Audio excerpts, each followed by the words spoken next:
everyone, welcome to the Shonali Rathore classes. I hope you all are good. So basically in this video we will discuss our today topic, that is Soviet संघ के विघटन के कारण. जैसे कि हमें पता है, as we know, we discuss our chapter 2 दो ध्रुवीय विश्व का अंत. ओके एंड इस चैप्टर को हम टॉपिक बाय टॉपिक डिस्कस कर रहे हैं. ये जो चैप्टर हमारा लाइक क्लास 12th की जो पॉलिटिकल साइंस की बुक है, the second chapter. So let's start our video and let's start our topic. So Soviet संघ का विघटन, लास्ट वीडियो में हमने डिस्कस किया था कि सोवियत संघ का विघटन क्यों हुआ. नाउ अब ये जो विघटन हुआ इसके रीज़न क्या थे, हम उनको डिस्कस करेंगे. So the first one is राजनीतिक लोकतंत्र को नकारना. ओके सो सोवियत संघ के राजनीतिक लोकतंत्र को नकारना. 1924 में लेनिन की डेथ के बाद स्टॉलिन सबसे शक्तिशाली पावरफुल नेता के रूप में उभरा. 1935 तक वह अपने को एक निरंकुश तानाशाह के रूप में पावरफुली इस्टेब्लिश कर चुका था. सोवियत संघ की संसद उसके फैसलों पर सिर्फ मोहर लगाने वाली संस्था बनकर रह गई थी. अखबार, रेडियो और प्रचार के अन्य साधनों पर सरकार का कड़ा नियंत्रण था. कम्युनिस्ट व्यवस्था में विचार की आज़ादी के लिए कोई गुंजाइश नहीं थी. शासन की तानाशाही चरित्र ने जनता के असंतोष को बढ़ा दिया था.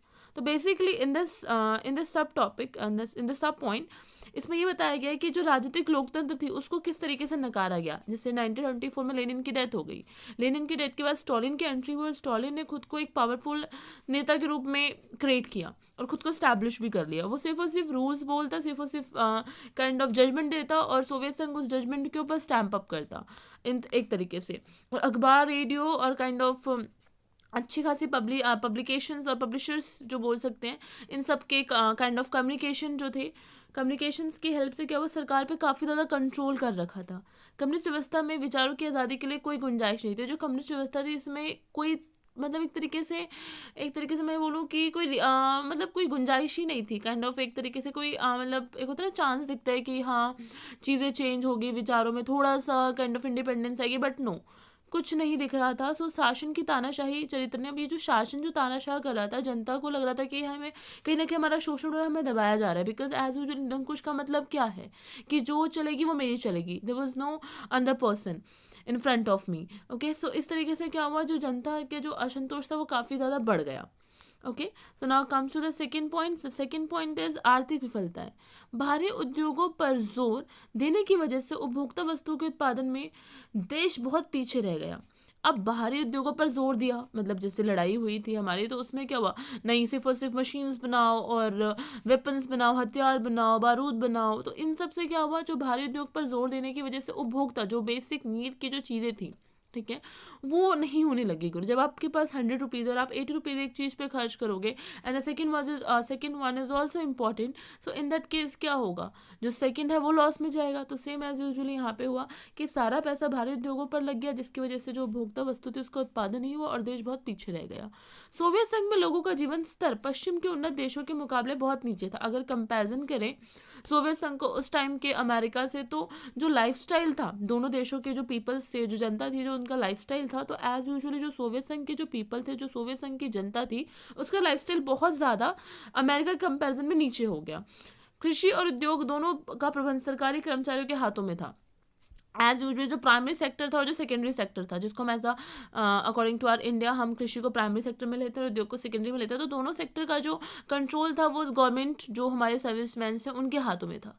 सरकार खेती को कामयाब बनाने के लिए हिंसा और आतंक का सहारा लिया गया, पर खाद्य समस्या बराबर बड़ी विषम बनी रही. मतलब सरकार ने ट्राई किया, उन्होंने सोचा कि अगर हमें मतलब खेती को अच्छे से ग्रो करेंगे और काइंड ऑफ ये सारी चीज़ें करेंगे. हाँ जी.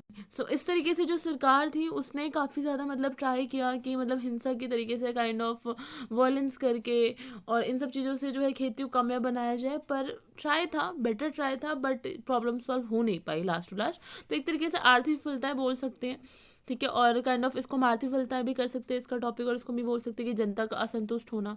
ठीक है, तो इस तरीके से हमारा सेकेंड टॉपिक था आर्थिक विफलताएं. Now the third point is सैन्यकरण.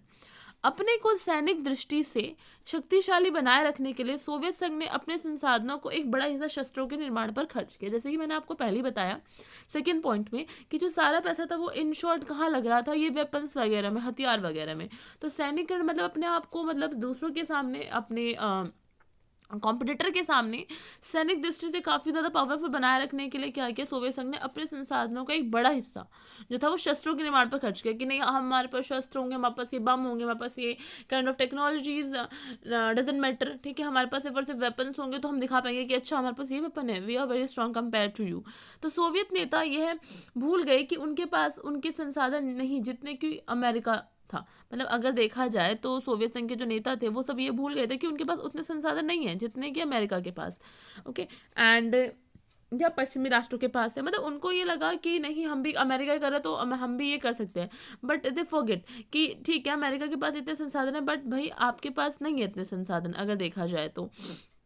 हाँ जी, तो अब इसके बाद सैनिकरण के कारण बुनियादी ज़रूरत की चीज़, अब सारा पैसा वहाँ लगा रहे हो तो बेसिक नीड की जो चीज़ें थी, चाय, कॉफ़ी, मक्खन, मांस, साबुन, टूथब्रश, मंजन, जूते, वस्तु इत्यादि, there was like all things as a consumer, okay, as a consumer product, as a good, as a consumer good, like इनके क्षेत्र में भारी कमी पैदा हो गई, इन सब में लॉस, ये सब ग्रो ही नहीं हुई, ये सब प्रोडक्ट ही नहीं हुआ इनको, लाइक एक तरीके से इनका ग्रोथ ही नहीं हुआ। सो नौकरशाही द्वारा बड़े पैमाने पर अधिकारों का दुरुपयोग किया गया। ये तो सारी चीज़ें हुई सैनिकरण को दिखाने के लिए अपना बेसिक जो था वो इनका बिल्कुल गायब हो गया, और नौकरशाही द्वारा जो थे जो लाइक सर्विसिंग में मैन थे, नौकरशाही द्वारा बड़े पैमाने पर अधिकारों का दुरुपयोग किया गया, जो उनके पास राइट्स थे उनको कहीं ना कहीं उन्होंने बैड यूज़ किया। हाँ जी, तो बेसिकली इस वीडियो में हमने सोवियत संघ के विघटन के कारण के 3 जो हमारे लाइक मेन पॉइंट्स थे, राजनीतिक लोकतंत्र को नकारना, आर्थिक विफलताएं और सैनिकरण, इनको डिस्कस किया है। Like in the next video we will discuss the another points for the Soviet संघ के विघटन के जो रीजंस थे, उनके जो अनदर पॉइंट्स हैं उनको हम नेक्स्ट वीडियो में कवर करेंगे। Okay, so if you like it video, so like it, comment it and subscribe the channel for more updates regarding the next chapter or regarding this chapter, and share with your friends also. And if you have any doubts, so comment me your doubt. I'll try to clear your doubt. Okay, so meet in our next video. Still, bye bye, take care.